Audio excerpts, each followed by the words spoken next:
कृष्णा राधे राधे। कैसे हो आप सभी का पौष मास में बहुत बहुत स्वागत है। आज हम करेंगे पुरुषोत्तम मास का छठा अध्याय। नारद जी बोले, भगवान गोलोक में जाकर क्या करते हैं? हे पाप रहित मुझ श्रोता के ऊपर कृपया करके कहिए। श्री नारायण बोले, हे नारद, पाप रहित अधिमास को लेकर भगवान विष्णु के गोलोक जाने पर जो घटना हुई वह हम कहते हैं, सुनो। उस गोलोक के अंदर मणियों के खंभों से सुशोभित सुंदर पुरुषोत्तम के धाम को दूर से भगवान विष्णु देखते हैं। उस धाम के तेज से बंद हुए नेत्र वाले विष्णु धीरे धीरे नेत्र खोलकर अधिमास को अपने पीछे कर धीरे धीरे धाम की ओर जाते हैं। अधिमास के साथ भगवान मंदिर के पास जाकर विष्णु अत्यंत प्रसन्न हुए और उठकर खड़े हुए द्वारपालों से अभिनंदित भगवान विष्णु पुरुषोत्तम भगवान की शोभा से अनादित होकर धीरे धीरे मंदिर में गए। भीतर जाकर शीघ्र ही श्री पुरुषोत्तम कृष्ण को नमस्कार करते हैं।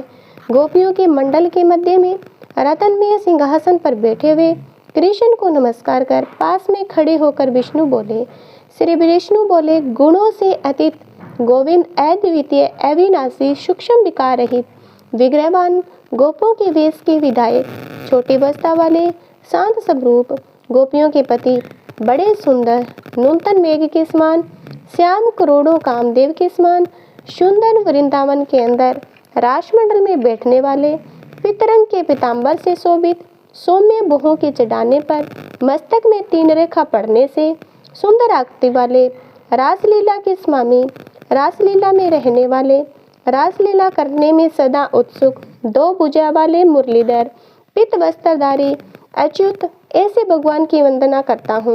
इस प्रकार स्तुति करके भगवान श्री कृष्ण को नमस्कार कर पार्षदों के द्वारा सत्कृत विष्णु रतन सिंहासन पर कृष्ण की आज्ञा से बैठे।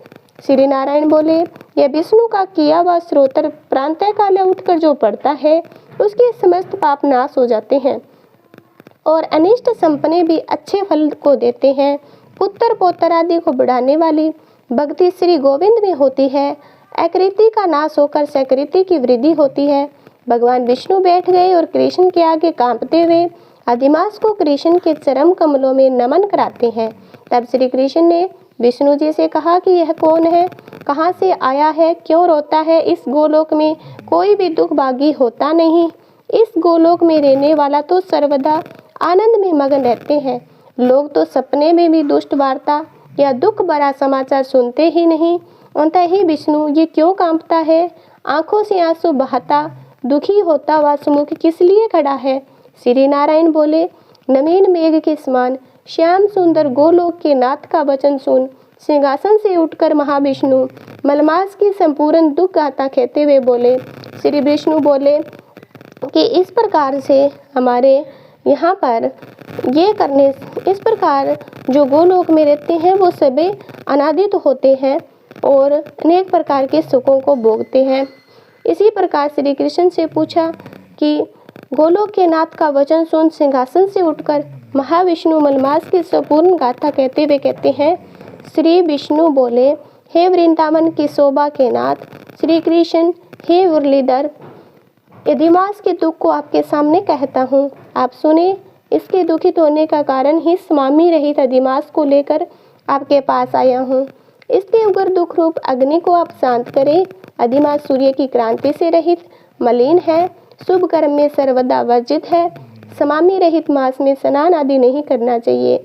ऐसा वनस्पति आदिकों ने इनका निरादर किया। 12 मास कला शरण अयन आदि स्वयंवरों ने अपने अपने स्वामी के गर्भ से इसका अंत्यत निरादर किया। इसी दुखाग्नि से जला हुआ मरने के लिए तैयार हुआ। तब अन्य दयालु व्यक्तियों के द्वारा प्रेरित होकर हर्षिकेश शरण चाहने की इच्छा से हमारे पास आया। कांपते कांपते घड़ी घड़ी रोते रोते अपना सब दुख जाल इसने कहा, इसका यह बड़ा भारी दुख आपके बिना टल नहीं सकता। निशाश्रय का हाथ पकड़ आपकी शरण में आया। दूसरों का दुख आप सहन नहीं कर सकते, ऐसा वेद जानने वाले लोग कहते हैं। अंतएव इस दुखित को कृपया करके सुख प्रदान कीजिए। हे जगतपते, आपके चरण कमलों में प्राप्त प्राणी शोक का भागी नहीं होता। ऐसा वेद जानने वालों को कहना कैसे मिथ्या हो सकता है? मेरे ऊपर कृपया करके भी इसका दुख दूर करना आपका कर्तव्य है, क्योंकि सब काम छोड़कर इसको लेकर मैं आया हूँ। मेरा आना सफल कीजिए। बारंबार स्वामी के सामने कभी भी कोई विषय न कहना चाहिए। ऐसी नीति के जानने वाले बड़े बड़े पंडित सर्वदा कहा करते हैं। इस प्रकार अधिमास का सब दुख भगवान कृष्ण से कहकर हरे कृष्ण के मुख कमल की ओर देखते हुए कृष्ण के पास गए और हाथ जोड़कर खड़े हो गए। ऋषि लोग बोले, हे सुत जी, आप दाताओं में श्रेष्ठ, आपकी दृढ़ाज्ञ हो, जिसे हम लोग आपके मुख से भगवान की लीला के कथा रूप अमृत का पान करते रहें। हे सुत, गोलोकवासी भगवान कृष्ण ने विष्णु के प्रति फिर क्या कहा और क्या किया इत्यादि लोकोपकार विष्णु कृष्ण का स्वाद सब आप हम लोगों से कहिए। परम भगवत नारद ने नारायण से क्या पूछा? हे सुत, आप इस समय हम लोगों से कहिए, नारद के प्रति क्या हुआ? भगवान का वचन तपस्वियों के लिए परमोषित है। ये हमारा अध्याय छठा किस प्रकार लगा? अच्छा लगा हो तो चैनल को जरूर सब्सक्राइब करना आगे का अध्याय को सुनने के लिए। Thank you.